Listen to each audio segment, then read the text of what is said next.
अस्सलाम वालेकुम दोस्तों, कैसे आप सब? उम्मीद है खैरियत से होंगे। आप सबको पता है कि पाकिस्तान और इंग्लैंड का मैच स्टार्ट हो चुका है और अगर आप भी लाइव देखना चाहते हैं तो इस वीडियो को पूरा देखें, क्योंकि आज आपको मैं बेस्ट ऐप बताने वाला हूं जिससे आप लाइव, अगर आप टीवी पे नहीं देख सकते तो अपने मोबाइल पे भी लाइव मैच देख सकते हैं। पूरा मैच HD क्वालिटी के साथ, आपका डेटा भी कम यूज़ होगा और आप HD क्वालिटी के साथ भी मैच पूरा देख सकते हैं। तो ऐप्स आपको मैं बताता हूँ, मैं आपको लिंक डिस्क्रिप्शन दे दूँगा या आप जाके प्ले स्टोर से भी डाउनलोड कर लें।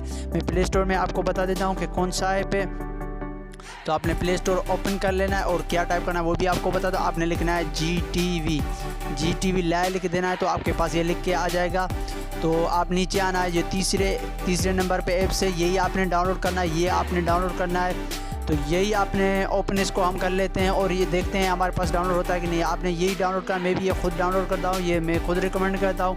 तो यही आपने डाउनलोड इंस्टॉल कर देना है। ये बहुत ही आसान ऐप है, बहुत ही ईजी है। तो आप इसे डाउनलोड करें, लाइव पाकिस्तान का मैच देखें और एंजॉय करें मैच को। तो मुझे इजाज़त दीजिए, मैं मिलूँगा आपको एक नई वीडियो में। तब तक के लिए खुदा हाफिज़।